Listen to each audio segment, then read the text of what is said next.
We agreed as Azimio that we'll do letters to all our members so that that position is made clear, both in terms of the day of voting, but also to ensure that one is available during the debates. To maintain and repair roads across the country, the committee recommends an increase of the levy from 18 shillings to 25 shillings per litre on all petroleum products. Wakenya wanahangaika, mmekuja hapa, mmelipwa pesa, mmepewa pesa nyingi kuja kuwa Wakenya katika bunge hili.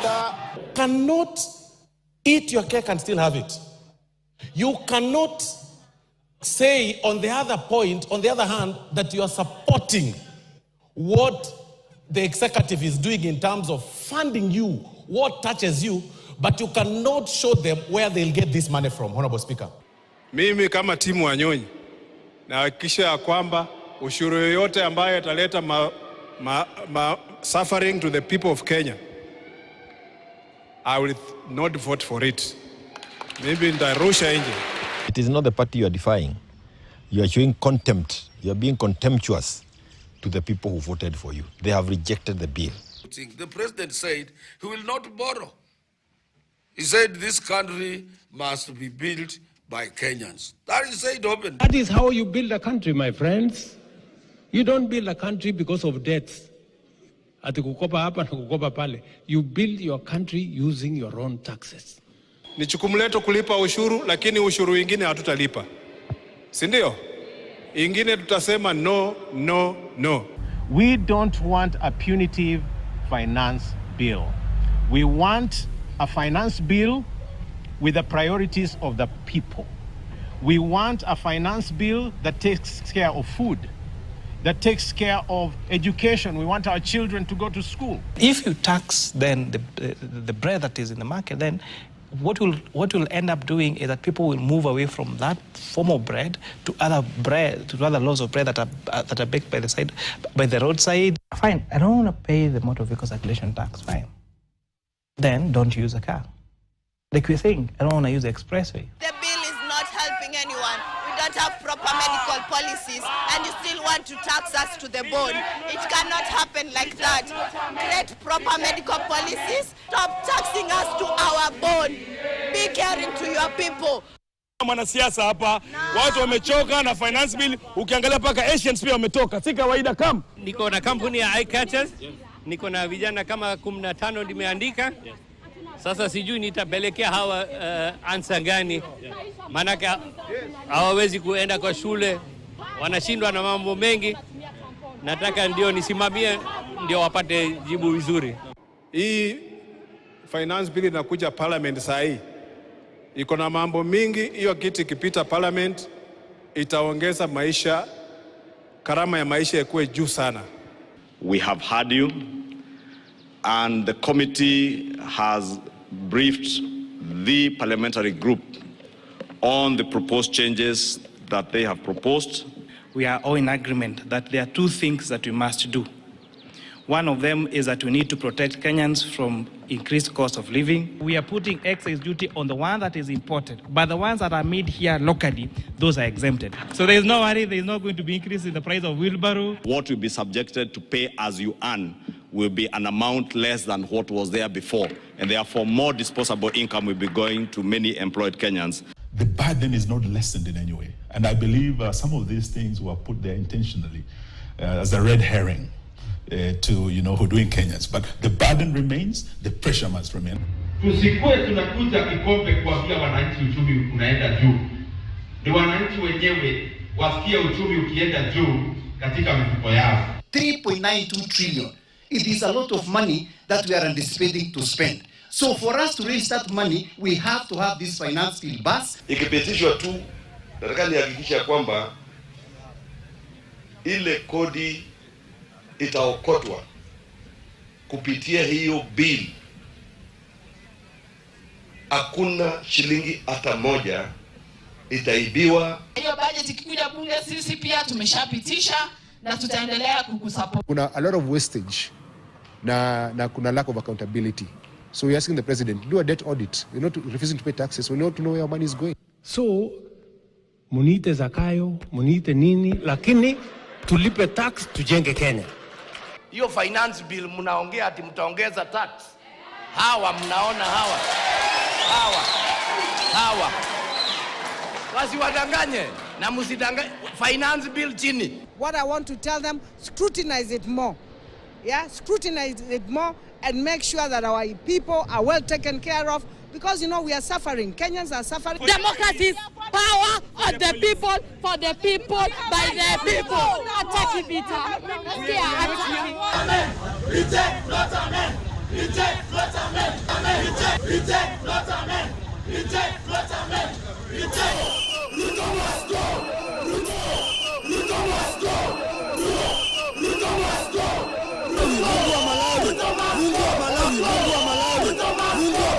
The kind of anger we have caused in this country, I dread, God forbid, is the kind of anger that made the citizens of Burkina Faso to burn down parliament. People will recover their agency, and they'll tell this regime enough is enough. And I would encourage Kenyans to use their agency. Agombo, this is a message to you. Usitoke, don't come. Agombo, please stay at home. We saw your efforts, okay? We saw everything that you did for Kenya. Now let us.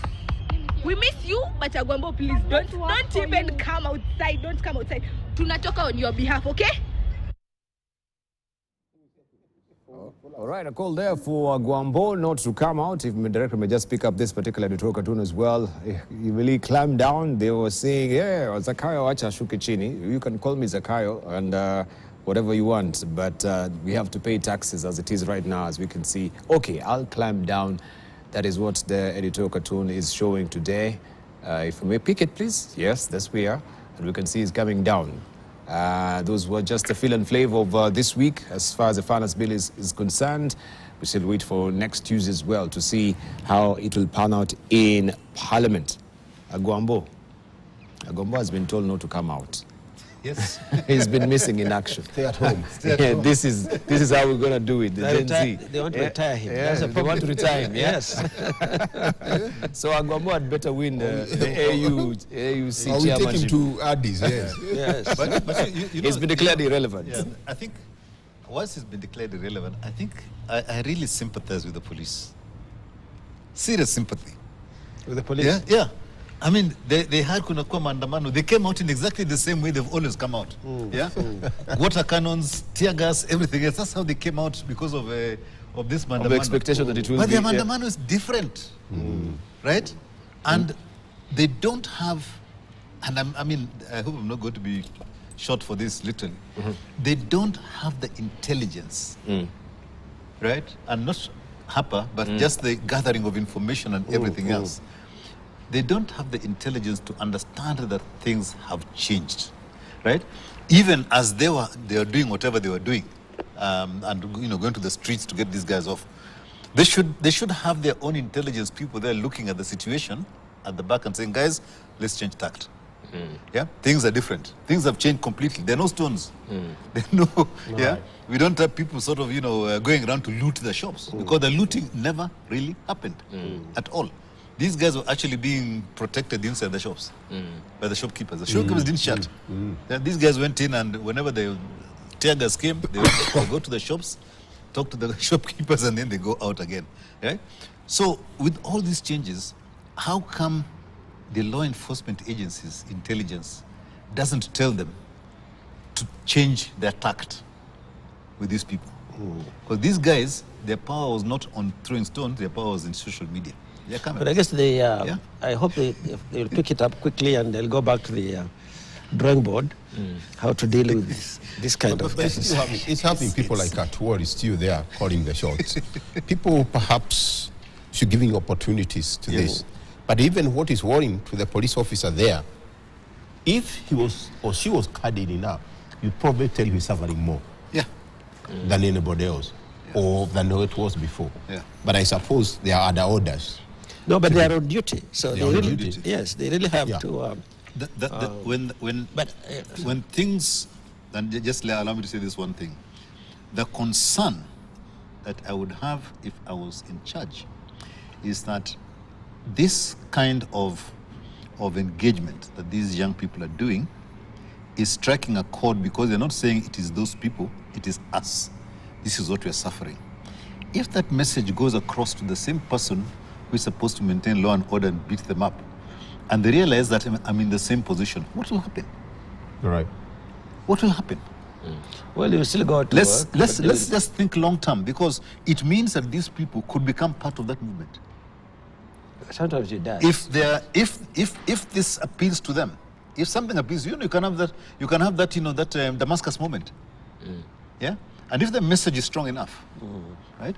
And these guys, they're innocent. Right. Their message is completely innocent. Right. And it actually tells you stuff. So my concern is that if they don't change their ways of operation, yeah, this thing could take a different route. Thank you. They could also excuse me, maybe they will change, the police will change their disruptive strategy. And each time you see a demonstrator, you're thinking of beating up demonstrator and tear gassing them and so on. And now these are young, fairly young people. They're not threatening as it is, which is their strength. Because if they also became violent in one way or another, it would give an excuse. Yeah. So the police probably are going to let them walk down the street uninterrupted, unlike what they were doing before. But I think I think in a way it was easier to deal with the very violent types, because they know how to push them back. This is going to have to be a new challenge. Yeah. But other countries, I can't say have contained it. Look at the U.S. They occupied the capital. Yeah. You could see it building up and building up. And you're hesitating because it's this law that allows them to go up to this step, or does it allow them to go to that next step? And so that can sometimes they can get through. Yeah. It's not as if others know exactly what to do. I think the ones who have really solved this are the Scandinavians, where their form of protests are pretty civil, generally. Absolutely. Yeah, they are very civil. And my concern is even not that. You saw in 2 weeks what the narrative that the current government was really using, the bottom up, and therefore the hustler, and therefore Mama Mboga. And 2 weeks ago, they were actually at Parliament with the bogus. They did. They were actually demonstrating cabbages. Yes, yes. And perhaps the next move, I predict they will join this. Because there was a very good promise, and that's the lie I'm talking. We are going through this country. You can lie me, looking at me, and you lie me, and then say you do something opposite. And we have those clips, what people are saying. So, and I think perhaps I like what they started. I think it's a good lead for the Standard newspaper, page 4. And budget push could yield fruits that poison Ruto's IMF relationship. Yeah, of course, that's always on the table, and when you look at an institution like IMF, and we have said this here, that we want to raise more revenue, bring a budget, and to raise the revenue, this is what we are going to do. They don't care about you. And the other worrying, and you have been in Parliament. There's a statement in there by Korea. The proposals that were brought to the National Assembly and the ones that we are proposing to the House are two different documents. Proposal to the House to approve? The proposals that were brought to the National Assembly by the Minister or the Cabinet Secretary, and the ones they are proposing, the Finance now, are two different documents. Who brings the government expenditure to National Assembly? That's the budget that was read, the budget estimates. Absolutely. Then what is this Korea saying now? The document we have is very different. Now, are we talking the same government here? No, but we are not talking the same thing. I think it's maybe, I don't know if this, because it's too cryptic, and maybe they are not saying essential details. What Korea has got, there are two documents that go to the Parliament. One are the budget estimates.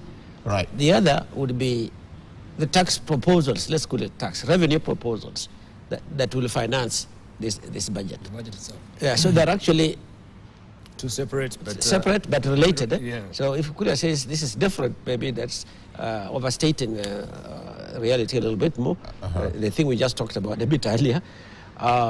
So what is now going to be debated in the House there'll be some comments on the budget speech, you criticize this, do that, and do that. And then you have to get back and look at the finance bill proposals. My limited bookkeeping tells me revenue and expenditure go together. Well, no, they should relate to each other, certainly. But the expenditure, the discussion around expenditure is not complete, of course, until you have looked at the revenue. But the discussion around expenditure by itself comprises largely of, oh, this is missing, we need more of this, this region does not have that, oh, my road is not complete, blah, blah, blah, blah. And there can also be more qualitative discussions on whether you should spend the money on social sectors or you should do additional roads. There will be those aggregate discussions that come.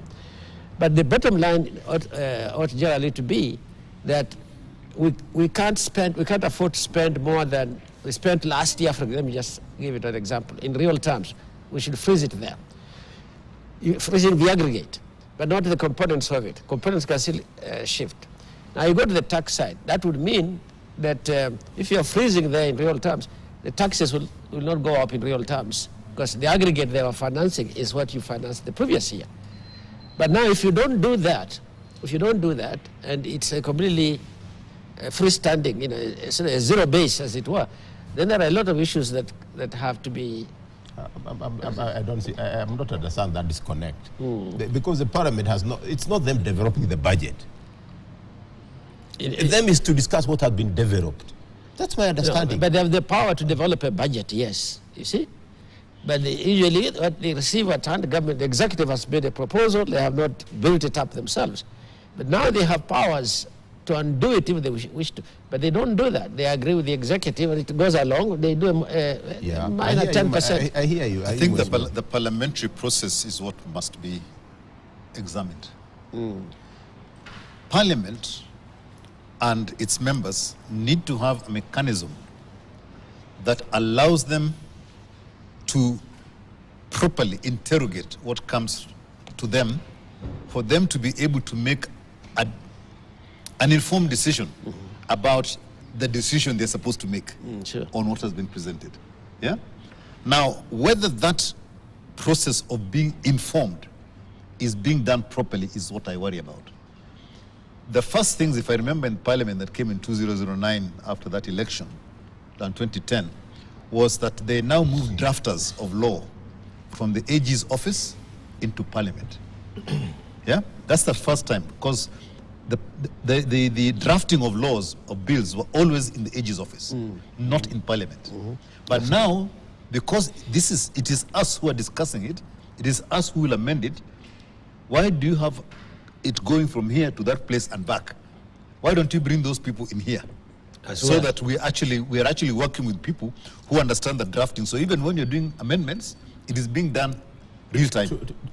True, Patrick. But even don't they have an opportunity also, like what Kenya Association of Manufacturers did, before the budget even comes to the floor? There's a process of making it.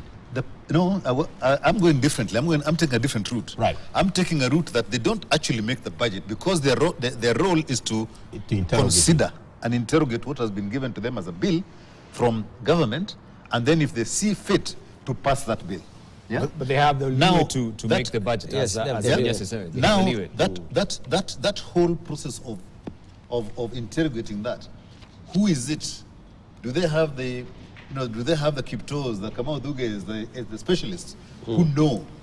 Yes, they do. Yeah, inside Parliament. Yes, inside Parliament. That are advising the MPs. The Parliamentary Budget Office. Yeah. It's a very strong unit. Okay. Yeah. Now, they actually do tell them what the options are, quite barely.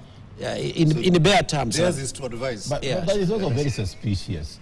And we were saying here quietly, it's also suspicious that this, as one arm of government, the legislature are actually presenting this at State House.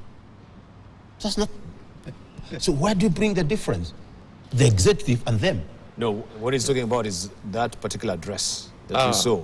All those MPs who are supposed to actually, execute that. Yeah, within the chambers of the House, they're doing it on the steps. The flight of stairs of the office of the president. It seems like the executive is fully involved in the entire in telling Parliament what to do. Yeah, in telling Parliament what to do. I think the executive can... And therefore, by extension, that independence, in quotes, yes, where is it? Lost. It's lost. Right. Yeah, I think that the optics of it, Kimani Chungwa should have gone back to his office, yes, or to Parliament, and then make the announcements there. You know. On the steps of Parliament. On the steps of Parliament, yes. Yeah. Rather than the steps of State House. Yes. Yeah, that's definitely true. Because it appears that, you're doing us a favor. That, we've had you Kenyans, now we've made concessions. Yeah, we've had your cry, so this is really playing to the gallery at the end of the day. Absolutely. Unfortunately, Debal, those optics is what riles the average Kenyan. You have this person you elected who is supposed to speak for you, right? And the person who is supposed to speak for you is the same one who's now standing there saying, we have agreed, right? Not standing on the side and saying, I went and told these people that this is what needs to happen, and they have agreed with me. It's not that way around. No. So you can achieve the same thing, but with different optics that then separates the powers of the, what the executive does and what the, what Parliament does. Unfortunately, those optics tell us the opposite. And I think whoever is advising these people in terms of their communication styles and everything else needs to style up completely. That's a different ballgame. Do they listen anyway? Yeah. All right. But they are not listening. I know Bunyan Saka also wants to leave. Yes, we want also to roast him a bit. In a minute. We can't just let you go like that. 2 minutes. Bunyan Saka. If you give me 2 minutes, I'll tell him what to roast. I'll tell you what we want to roast you about. Of course, this is the story we want, where President William Ruto, that is William Ruto's UDA party, and the Mani National Congress have agreed to merge ahead of the 2027 polls. At a meeting attended by President William Ruto and the Prime Cabinet Secretary Musalia Mudavadi, the two parties resolved to form a joint implementation committee comprising of both political and legal minds to expedite the merger process. Jeff Kiru has more. For some time now, talks have been rife of a possible merger between the ruling party UDA and Musalia Mudavadi's party ANC. Uvibariki hivi vyama vyetu viwili.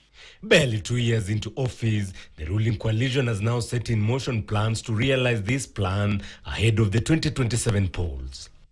There is absolutely no reason for us to run two parallel parties that have the same thinking, they have the same mind, they have the same formation, they have the same orientation. So it is just natural that let us see how we bring these parties together in a merger so that our secretariat works as one, our executive has work as one, our party structures are merged so that we can create the momentum for moving the country faster into the future. The conversation today is therefore within our party laws. I have no doubt in my mind that this idea is one whose time has come. Sasa yale tabaki ni ile mechanics ya kisheria, si ndio? Lakini tumeamua kwamba tunasonga mbele, tuungane na Mheshimiwa Rais wa Jamhuri ya Kenya. The decision you're making today and the journey we are starting today is a journey that takes courage, msiuziwe uoga tena, and a journey that will put us in power beyond President William Ruto. The two Kenya Kwanza coalition partners appear to have agreed to go into the next polls with a monolithic outfit. And the party is now pushing for other affiliate parties to fold and join forces under one party. The president is now planning for another match.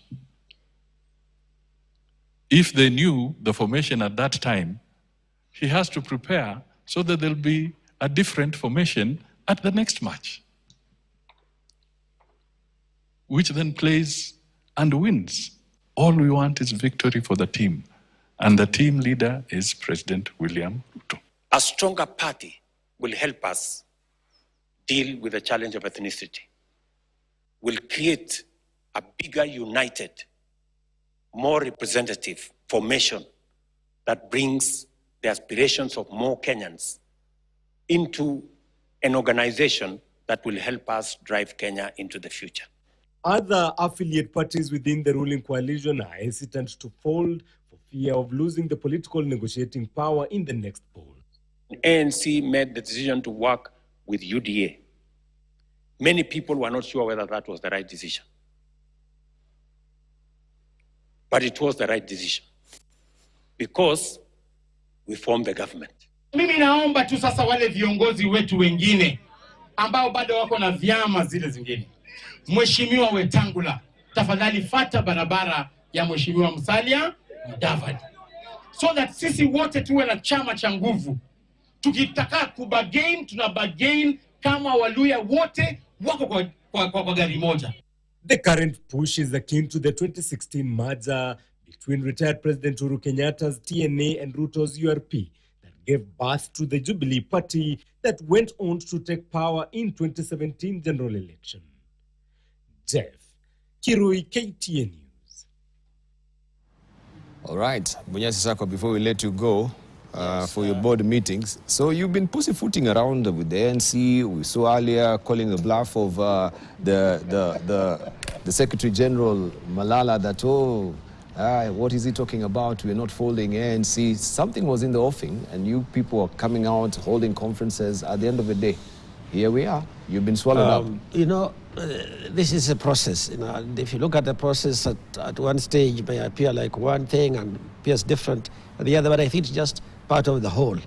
There's a strong feeling that the party should not be dissolved, and that if anything, they can federate, but not be absorbed into it. What was being discussed yesterday is a different approach to say, why federate? Why don't we just merge and be one thing? We'll all make adjustments so we can all go as one fluid flow and so on. But I think that everything has a reason, and I think if I go beyond that, it will be very speculative. But I think decisions are being made now that have implications for actions that will be taken later. They have hinted at the next election, and they have hinted at formations, how you anticipate a formation, how you plan to act in that formation. So I think there are too many things that are not stated on the table, as it were, for which these kinds of mergers are being made. It may also be, that was implied yesterday, it may also be preventative to say, how are we hedging, you know, I think hedging maybe is the right word, how do we hedge this whole thing, just in the event, you know, something else happens or will happen, and that kind of, there are very many factors going into it in there. We'll wait and hear what Riggy G says when he gets back. He was out of town. He's out of town. He's out of town, you see. But interestingly, he's in South Africa. What I thought was very curious, the party leader of UDA, the president, announced the setting up of this inter-party committee, and it will be chaired by the deputy president. I thought that was curious, huh?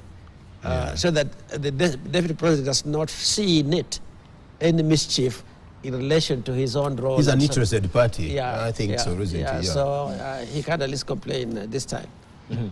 All right. So but before he goes, I think it. What is this UDA? ANC can do so that they have to join UDA. What is this they can't do right now? As I think the Prime Cabinet Secretary sort of answered something like that, said something that might answer that kind of question.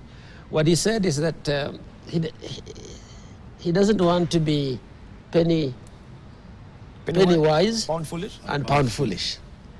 And what he explained there, is interesting, was that the main goal of political parties, individually or forming, is related to the probability increasing the probability of winning an election. That's all about 2027. Right. Yes, so exactly. Is it about 2027 or 2032?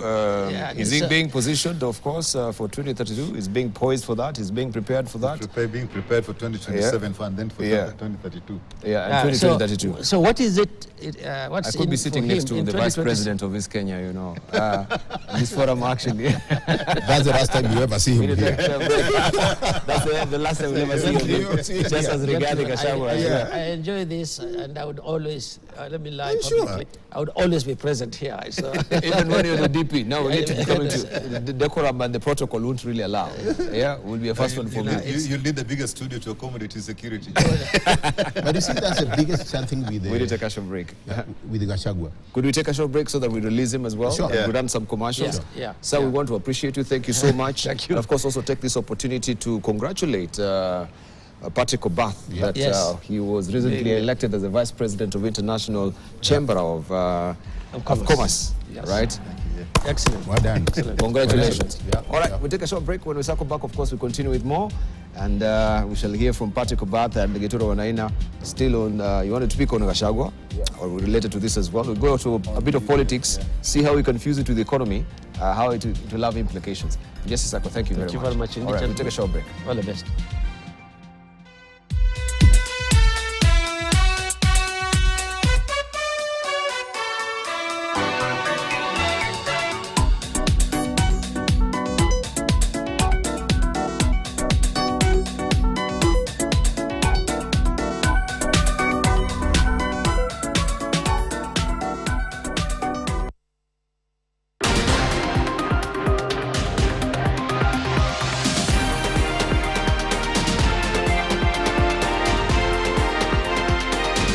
KTN News.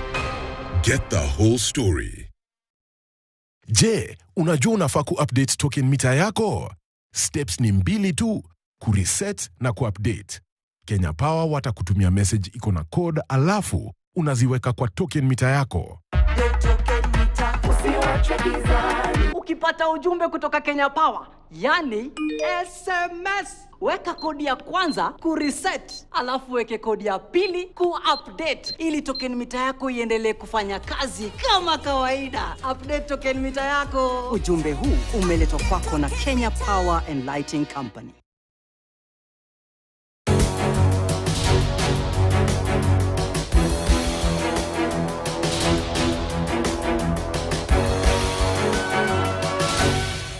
Lipia subscription yako uwe connected. Guswa hisia na drama na telenovela freshi, movie kali, documentaries, mziki na lifestyle channel. Changamka na Star Times. Let's get ready to download Star Times on app kwa burudani kemkem wakati wowote popote ulipo. Star Times, furahia maisha kidijitali.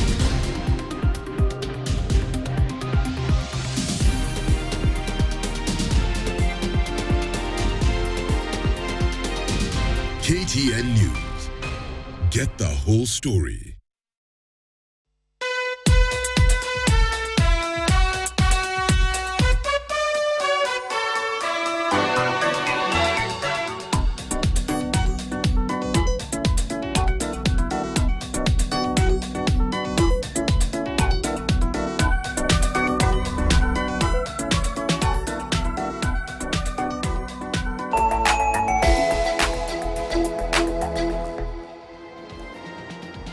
All right, MPs backing plan to tax infrastructure and green bonds as well. MPs have backed the Treasury's proposal to start taxing infrastructure and green bonds, even as financial experts warn that bond tax exemptions granted to large investors will limit the benefit.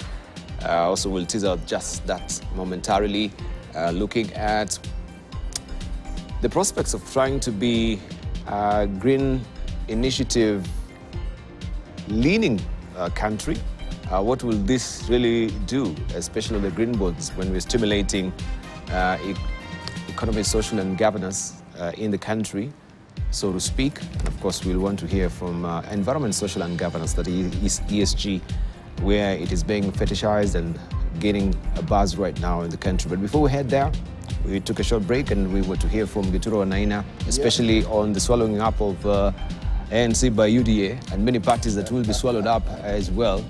And you wanted to comment something on Rigathi Gachagua. What's your word? Swallowed. They've actually been swallowed. They've been swallowed? Yes, and it's interesting when you do the narrative between Mudavadi and Gachagua.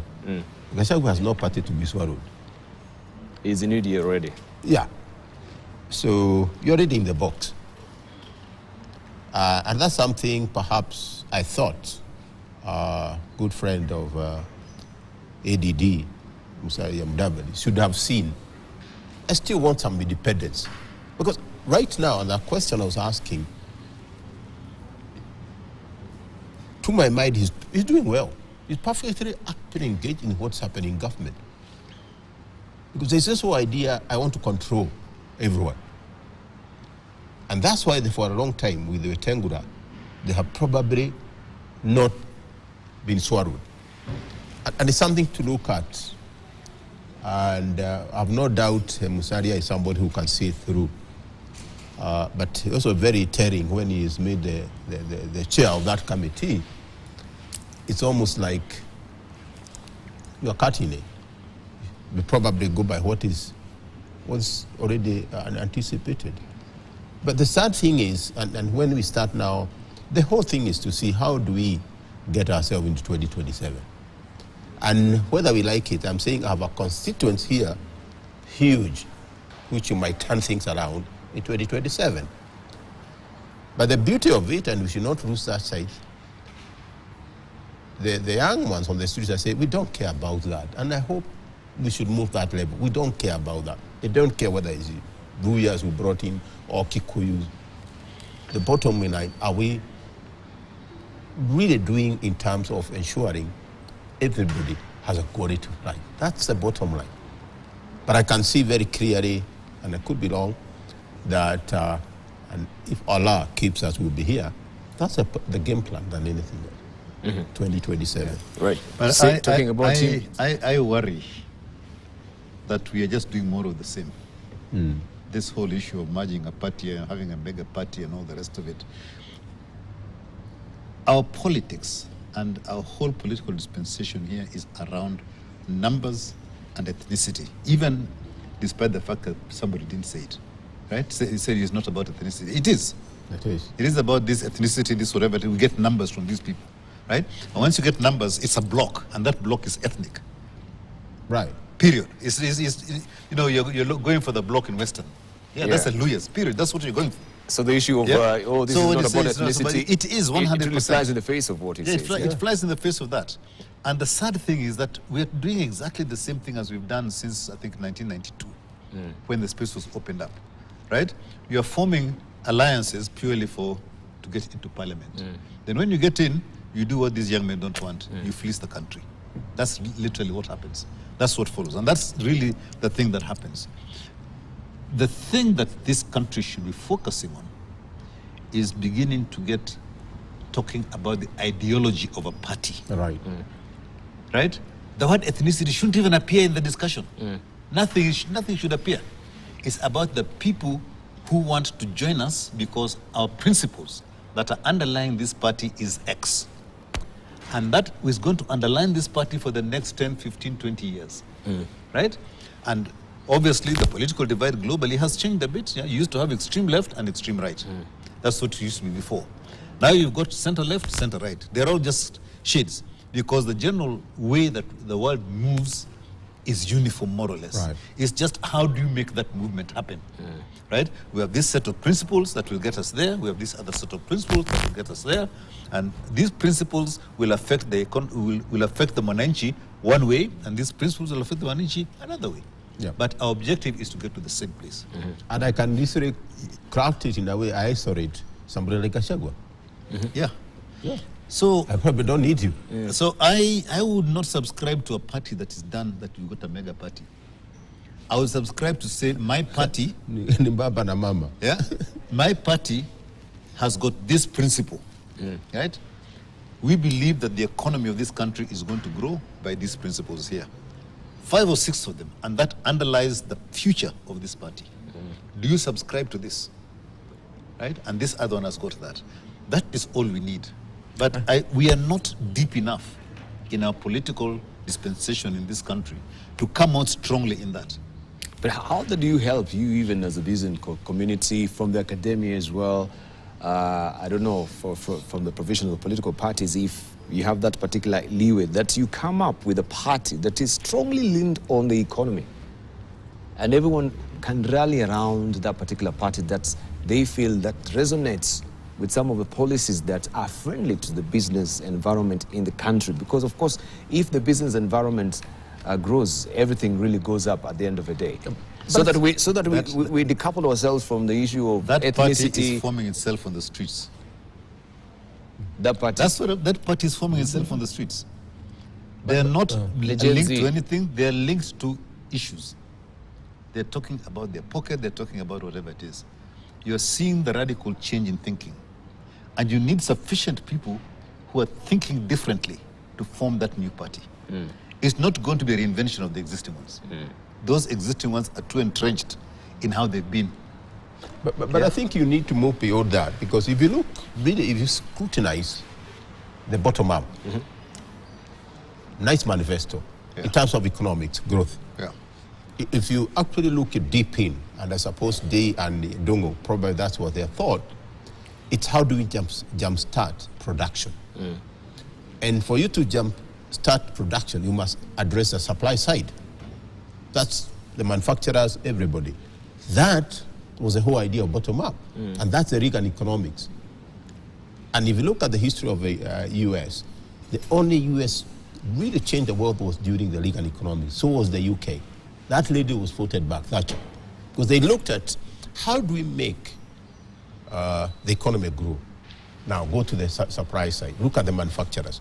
Look at the producers. And that bottom up, the better. Yeah, that was the foundation of, that was the thinking behind it.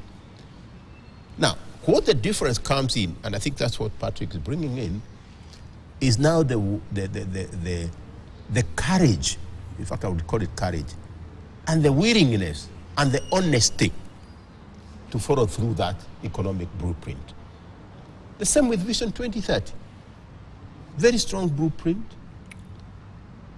The same of 35 years in Singapore, but what was the difference? There was a follow-through from the political elite in Singapore. The bottom up better. The follow-through in political elite is not there anymore. So it's important, yes, the party can give a nice manifesto. But when it comes now to where it is, it's a different ballgame. But he's right, and I think that's the word I was looking for. You want to improve the lives for Kenyans. That's our bottom line. And if you do that, they'll let you. They'll bring you back. You don't have to form blocks of I don't know who and who. But of course, from the Political Parties Act, you're not allowed to form some youthful parties. How you can actually, or maybe a churchy party, you know. You can form any party you like. It's the constituents of the party that I'm talking about. You can, I mean, it's not a youth party, That's what I'm saying. It's a party. Yeah, not as a youth party, just as a party. You form a party, but the constituents. For me, the key thing is the constituents of the party. The guys of the party. The people who are there. Not that it is a youth party. It's just going to be these young people who have they've got a very clear focus on the economy, on the country. Yeah? And if that's a clear focus, they form a party to move with that, because they are not focused on anything else apart from growing the economy of this country. And then the ideology is based around that. That is simple. That will fly everywhere. That will fly everywhere. All right. I can hear my music is up. We've got a lot to discuss. We've not even touched on the green bonds and the infrastructure bond. The MP's backing plan to tax infrastructure. I think we shall look at that in the next week in the spirit of environment, social and governance. But thank you very much. Geturo Wainaina, I'll just give you a sporting chance to give you closing remarks, your headline thoughts. Not really much, but it's important that we are a truthful nation. When I look you straight in the eye, don't lie to me. And let's follow through. The good things we have said will change this narrative. It's very expensive in this country. And probably what is happening is a reflection of that. And God forbid the next step. I listened to Mutahi Kagwe. we say, this is the starting of a revolution. We have an opportunity as a nation, with the leadership we have, with due respect, they gone there to ensure that it doesn't go to that level. We don't want to see another Arab Spring in this part of the world. All right. And I think I'll pick up from where Professor said. What we need is a tectonic change. Right? I'll use that word instead of revolution. We need a tectonic change in the way we view Kenya Inc. as a country. And as we've always said, we have to cut the cloth to suit the frame that we have. We have to reduce our cost, not increase our earnings. That's the key thing. And if we reduce our costs, become lean and mean and efficient. Take up what is happening now. The technology that we're using, let's take it and use it. Let's not take it and then just say, yes, we've got it and it doesn't work for us. Yeah, we've got everything that we need. Let's just cut the waste out of the systems that we have in this country. Cut out all these, expenditures that are unnecessary. Use digital technology to come in. Take out the corruption that is taking away 30% of the current expenditure, 10% of our GDP. And if we do that, then this country will be actually poised, will take off. Thank you. And so long as we've got that, we are going to be. And we don't need the IMF to do that. No, we don't need the IMF. Right, thank you. Professor Gituro Wanaina, School of Business, University of Nairobi, thank you for coming through. Engineer Patrick Roberts, Vice President in the National Chamber of Commerce, and also the Chair of KEPSA Foundation, Camp. Thank you for coming through. Also in absentia, I want to thank Bill Okero, our political economist, and also Bunyasi Sako, the Chair of Kenya Development Corporation. And you, thank you for your valid company as well. Gentlemen, thank you for that very incisive, very precise, and a very cogent discussion we've had this morning. We shall do this next week as well. But for now, we want to hand you over to News Diary as we take a short break. My name is Dibala Naya. Have a good one.